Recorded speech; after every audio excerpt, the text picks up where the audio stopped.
So children, today we will study chapter number 9, Political Rulers of 18th Century. तो 18वीं सदी के जो political rulers थे उनके बारे में जानेंगे. The 18th century in India was marked by many political upheavals. After the death of Aurangzeb in 1707 AD, India was divided into many smaller states. Let's study about it. तो बहुत सारे उतार चढ़ाव देखे हैं भारत की राजनीति ने. और औरंगजेब की मृत्यु हुई थी 1707 के अंदर. उसकी मृत्यु के बाद भारत जो था वो कई छोटे छोटे टुकड़ों में बट गया था, बहुत सारी स्टेट्स बन गई थी. उनके बारे में हम जानेंगे. पहला टॉपिक है the last rulers of the Mughal dynasty. Aurangzeb की मृत्यु के बाद जो आखिरी रूलर थे मुगल डायनेस्टी के, औरंगजेब, उनकी मृत्यु के बाद एक सुल्तान जिनका नाम था बहादुर शाह, वो आए और मुगल सिंहासन पर बैठे और उन्होंने राजपूत और मराठा राजाओं के साथ भी मैत्रीपूर्ण संबंध बनाए, यानी कि फ्रेंडली रिलेशंस बनाकर रखे. नाम क्या था इनका? बहादुर शाह. उसके बाद ही plotted inheritance war between the Marathas also. In his time, after the death of Guru Gobind Singh, Sikh Sardar Banda Bahadur revolted against the Mughal Empire. अब ये जो बहादुर शाह जो थे, इन्होंने भी मराठा लोगों को आपस में लड़ाया. उनके खिलाफ इन्होंने भी लड़ाई लड़ी. और गुरु गोविंद सिंह जो थे, सिखों के जो 10वें गुरु हैं गुरु गोविंद सिंह, उनकी मृत्यु के पश्चात सिख सरदार बंदा सिंह बहादुर जो थे, उन्होंने मुगल एम्पायर के खिलाफ विद्रोह कर दिया. उन्होंने लड़ाई छेड़ दी मुगल शासकों के खिलाफ. After the death of Bahadur Shah इन 1712, बहादुर शाह जो थे उनकी 1712 में मौत हो गई. उसके बाद Jahangir Shah came to throne. Jahangir Shah नामक एक रूलर थे, वो गद्दी पे बैठे और 1713 में जहांगीर शाह को फारूक सियार जो थे उन्होंने गद्दी से उतार दिया, यानी कि उन्होंने उनको हरा दिया या किसी भी धोखेधड़ी से XYZ किसी भी तरीके से उनको गद्दी से हटा दिया. At this time 2 brothers known as Sayyid brothers dominated the empire. और उस समय 2 ब्रदर थे जिनका नाम था सैयद ब्रदर्स. उन दोनों ने एम्पायर यानी कि पूरे राज्य पे कब्जा कर लिया एक तरह से. दे removed Farrukh Siyar from the throne and made Mohammad Shah the king. उन्होंने फारूक सियार को गद्दी से हटा दिया और मोहम्मद शाह को राजा बना दिया. किसको राजा बनाया गया? मोहम्मद शाह को. उन्होंने काफ़ी समय रूल किया मोहम्मद शाह ने. और उनके समय के दौरान नादिर शाह जो कि ईरान के थे, उन्होंने भारत में कई बार घुसपैठ की और 1739 के अंदर उन्होंने भारत में घुसपैठ की और इससे उन्होंने मुगल एम्पायर को बहुत तगड़ा झटका दिया. यानी कि उन्होंने भारत पे अटैक किया एक तरह से नादिर शाह ने, और यहाँ से बहुत लूटपाट करके वो अपने देश ले गए. इससे मुगल एम्पायर जो था वो काफ़ी कमज़ोर हो गया. Shah Alam II who came to throne in 1759 AD was defeated by the Britishers. फिर शाह आलम II जो थे, शाह आलम II, ये राजा गद्दी पर बैठे 1759 में और इनको ब्रिटिशर्स ने हरा दिया था बैटल ऑफ बक्सर के अंदर और बंदी बना लिया था. ये चैप्टर हम 9th स्टैंडर्ड में पढ़ेंगे जो ये बैटल ऑफ बक्सर के बारे में है. क्लास 9th का ये पहला चैप्टर रहेगा. उसमें बताया जाएगा बैटल ऑफ बक्सर और बैटल ऑफ प्लासी के बारे में. और बैटल ऑफ बक्सर में 3 राजा जो थे, उन तीनों ने मिलकर अंग्रेजों के खिलाफ लड़ाई लड़ी थी. उनमें से एक राजा थे शाह आलम II और इस लड़ाई में वो हार गए थे और उनको बंदी बना लिया गया था. आगे हम देखेंगे बंगाल के बारे में. मुर्शिद कुली खान और अली वर्दी खान, इन दोनों ने बंगाल को एक आज़ाद स्टेट के रूप में खड़ा किया. 1757 में सिराजुद्दौला नवाब बने बंगाल के और उन्हीं के कार्यकाल में बैटल ऑफ प्लासी हुई, जो कि बंगाल के नवाब सिराजुद्दौला और ईस्ट इंडिया कंपनी के बीच में हुई. ईस्ट इंडिया कंपनी मतलब अंग्रेज़ों के और सिराजुद्दौला खान के बीच में जो युद्ध हुआ था, जो लड़ाई हुई थी, उसको बैटल ऑफ प्लासी कहा जाता है, जो 1757 में हुई थी. इस युद्ध के अंदर ब्रिटिशर्स जो थे वो जीत गए और उनको 24 परगना, जो कि बंगाल का एक इलाका है, उस पर इनका कब्जा हो गया. बैटल ऑफ प्लासी के बाद मीर जाफ़र जो कि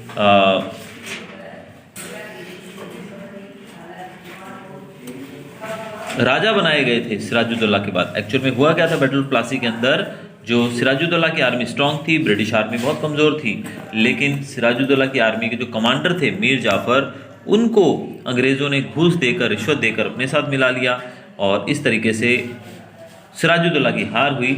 और जब वो जीत गए अंग्रेज़, तो अंग्रेज़ों ने मीर जाफ़र को वहाँ का राजा बना दिया। लेकिन मीर जाफ़र जो थे वो भी धीरे धीरे अंग्रेज़ों को खटकने लगे। फिर उन्होंने मीर कासिम नामक एक व्यक्ति को वहाँ का रूल संभाला दिया। उन्होंने मीर जाफ़र को हटाकर मीर कासिम को राजा बना दिया। अब ये चीज़ में थोड़ा कंफ्यूज मत होइएगा, मीर जाफ़र पहले आए थे और मीर कासिम उसके बाद आए थे। He fought the Battle of Buxar against the Britishers with the help of Nawab of Awadh, Mughal Emperor, but was defeated। जैसे कि मैंने बताया यहाँ पर कि बैटल ऑफ बक्सर के अंदर 3 राजा मिलकर लड़े थे, और ये 3 राजा जो थे उनमें कौन कौन थे? मीर कासिम थे, नवाब ऑफ अवध थे और मुग़ल एम्परर शाह आलम II थे। इन तीनों की जॉइंट आर्मी थी एक तरफ, और एक तरफ अंग्रेज़ों की अकेली आर्मी थी। लेकिन फिर भी अंग्रेज़ों ने हरा दिया इनको, और इस प्रकार से नवाब का जो रूल था बंगाल में वो पूरे तरीके से ख़त्म हो गया, सिराजुद्दौला का रूल। और the victory of this war establish the British rule in Bengal. तो इस तरीके से ब्रिटिश रूल जो था पूरे बंगाल में हो गया। राजपूत स्टेट्स की बात करेंगे। मुग़ल एम्पायर के गिरने के बाद जयपुर जो थी वो बहुत ही ताकतवर स्टेट थी राजस्थान के अंदर। वहाँ के राजा सवाई जय सिंह जो थे वो बहुत ही अच्छे राजा थे, एक रिफॉर्मर थे, एक ज्यूरिस्ट न्यायकर्ता थे, और इवन विज्ञान से प्यार करने वाले थे। उन्होंने एक सिटी बनाई जिसको नाम दिया जयपुर, और वो खुद एक बहुत ही अच्छे एस्ट्रोनॉमर, एक ज्योतिषी भी थे। ही सेट अप मॉडर्न ऑब्जर्वेटरीज इन दिल्ली। उन्होंने दिल्ली के अंदर मॉडर्न ऑब्जर्वेटरीज बनाई गई दिल्ली में इनके कार्यकाल के दौरान। जयपुर, उज्जैन और मथुरा जैसी जगहों पे ऑब्जर्वेटरीज बनाई गई। कुछ और इम्पोर्टेंट राजपूत स्टेट जो थी वो थी जोधपुर, बीकानेर, कोटा, मेवाड़, बूंदी और सिरोही। ये कुछ और स्टेट्स के जो नाम लिए मैंने, ये भी राजस्थान की इंपॉर्टेंट स्टेट्स थी। अब हम बात करेंगे सिख एम्पायर की। गुरु नानक फाउंडेड सिखिज्म इन 15th सेंचुरी। 15वीं सदी के अंदर गुरु नानक देव जी जो थे सिखों के पहले गुरु, उन्होंने सिखिज्म को फाउंड किया था, यानी सिखिज्म की शुरुआत हुई थी तब। सिखिज्म जो थी it is associated with the guru tradition in which the 10th gurus were born. Sikhism जो है ये गुरुओं से जुड़ा हुआ एक कल्चर है, एक रिलीजन है जिसमें 10 गुरु सिखों के गिने जाते हैं। 10वें गुरु जो थे उनका नाम था गुरु गोविंद सिंह। उन्होंने सिखों को एकत्रित किया, एक साथ लिया और सिख स्टेट बनाई। गुरु गोविंद सिंह के बाद बंदा बहादुर, उन्होंने मुग़ल एम्पायर के खिलाफ लड़ाई लड़ी, और the Sikhs were divided into 12 groups. Sikh जो थे उनको 12 ग्रुप्स में बांटा गया। Ranjit Singh, a powerful leader of Sukerchakia clan. Raja Ranjit Singh, जिनका नाम आपने सुना होगा, महाराजा रणजीत सिंह, वो एक बहुत ही पावरफुल रूलर थे और वो सुकराचकिया क्लैन से बिलोंग करते थे। उन्होंने सिख एम्पायर को बनाया था, यानी कि उन्होंने ही सिख एम्पायर को खड़ा किया था। उन्होंने लाहौर पे कब्जा किया जीतकर, अमृतसर, कश्मीर, पेशावर और मुल्तान, और इस तरीके से एक बहुत बड़े एरिया में सिखों का राज स्थापित किया और सिख एम्पायर खड़ा किया। उनकी आर्मी जो थी, उनकी आर्मी के अंदर यूरोपियन जनरल्स और सोल्जर्स भी थे। उन्होंने अपनी आर्मी मॉडर्न आर्मीज की तरह बनाई थी, जैसे कि यूरोप अंग्रेज़ों की आर्मीज जो थी ना, वैसी आर्मी महाराजा रणजीत सिंह ने बनाई थी अपनी। लाहौर में उन्होंने कैनन फैक्ट्री लगाई। कैनन बोला जाता है तोप को, तोप जानते हैं ना, तोप जिससे गोले फेंके जाते हैं, तोपों की फैक्ट्री उन्होंने लाहौर में लगाई। ही वॉज रिलीजियसली लिबरल, वो बहुत ही धार्मिक तौर पे लिबरल थे, यानी कि उनके राज्य के अंदर कोई भी धर्म का आदमी रह सकता था। ऐसा नहीं है कि सिख स्टेट थी तो वहाँ पर सिर्फ सिख रहेंगे। However, after his death, the Britishers annexed the Sikh Empire in 1849. जब तक महाराजा रणजीत सिंह जिंदा थे तब तक अंग्रेज जो थे वो महाराजा रणजीत सिंह के साथ फ्रेंडली रिलेशन रखते थे, उनके सामने कभी भी लड़ने की हिम्मत नहीं की इन्होंने। लेकिन जैसे उनकी मृत्यु हुई, अंग्रेजों ने सिख एम्पायर को 1849 में अपने कब्जे में ले लिया।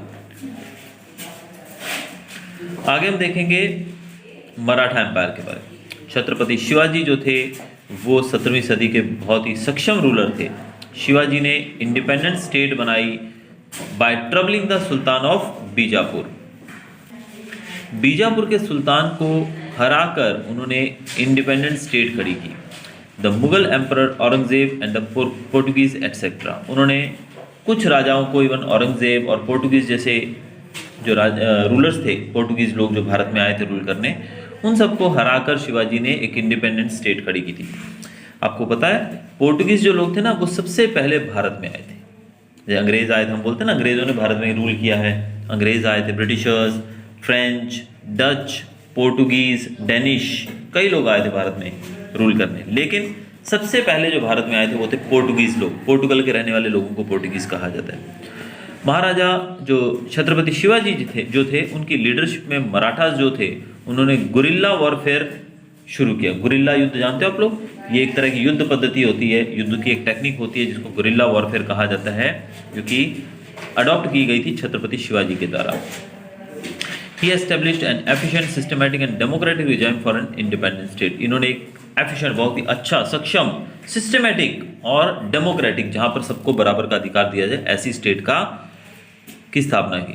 Along with these achievements, Shivaji's noble character and generous policies were also included. Shivaji जो थे उन्होंने ये सब अचीवमेंट्स तो पाए ही, लेकिन उनका जो कैरेक्टर जो था बहुत ही अच्छा था, और जेनरस पॉलिसीज, उनकी पॉलिसीज जो वो बनाते थे सबके लिए बराबर होती थी। ये सब चीज़ें शिवाजी को सबसे अलग करती हैं।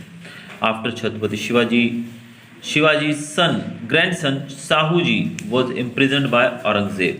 छत्रपति शिवाजी के गुजरने के बाद उनके पोते जो थे साहू जी, उसको औरंगजेब ने कैद कर लिया। और आफ्टर 1707 के बाद जब साहू जी को रिलीज किया गया, इनकी छोड़ा गया, an inheritance conflict broke out between him and his aunt Tarabai. जब उनको छोड़ा गया तो अब गद्दी पर कौन बैठेगा, यानी कि इस राज्य का असली मालिक कौन है, इसके लिए शाहू जी और इनकी आंट यानी कि इनकी ताई होगी जिनका नाम बताया गया ताराबाई, इनके बीच में कन्फ्लिक्ट, मतभेद हो गया कि कौन गद्दी का असली मालिक है। Peshwa Balaji Vishwanath associated with Shahu ji helped him in his conquest. Balaji Vishwanath जो थे उन्होंने शाहू जी को मदद की और उनके विजय अभियान को आगे बढ़ाया दूसरे राजाओं के खिलाफ। Peshwa practice began in the Maratha kingdom from this time. तब से ही मराठाओं के रूल के अंदर पेशवा एक पदवी दी जाती है, पेशवा नाम से, जैसे मंत्री होते हैं वैसे पेशवा जो थे उनकी भी पद्धति इसी समय से शुरू हुई थी। बालाजी विश्वनाथ जो थे वो पहले पेशवा थे। उन्होंने मराठा किंगडम को डेवलप किया और सारी पावर अपने हाथ में ले ली।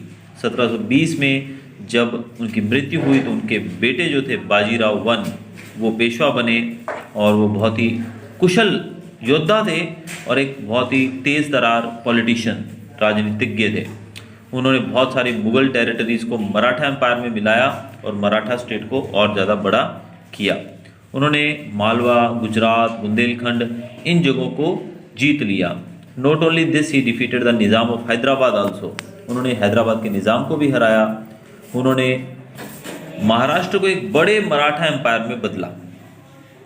उनकी मृत्यु 1740 में हुई और उसके बाद उनके बेटे जो थे बालाजी बाजीराव वो पेशवा बने और उन्होंने बंगाल से मैसूर तक कई जगहों पर लड़ाइयाँ लड़ी और कामयाबी हासिल की। ईरान के अंदर अहमद शाह अब्दाली भारत फिर से आए 1761 में और the third battle of Panipat हुई between the Marathas and Ahmad Shah Abdali. Iran से अहमद शाह अब्दाली जो थे वो फिर से भारत को लूटने आया 1761 में, और जब वो आया तो उनका सामना मराठाओं से हुआ और इस तरीके से पानीपत की तीसरी लड़ाई शुरू हुई जिसमें मराठा और अहमद शाह अब्दाली लड़े, जिसमें मराठास हार गए थे।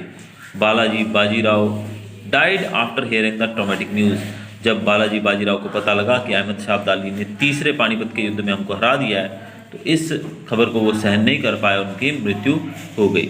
और इस वॉर के बाद मराठा जो थे वो कमज़ोर हो गए और धीरे धीरे ब्रिटिश एम्पायर भारत के अंदर और ताकतवर होता गया और उन्होंने पूरे भारत पे अपना कब्जा कर लिया। तो यहाँ पर हमने काफ़ी छोटे यानी कि वेरी शॉर्ट वे में हमने काफ़ी कुछ जान लिया भारत की हिस्ट्री के बारे में। Hope you enjoy.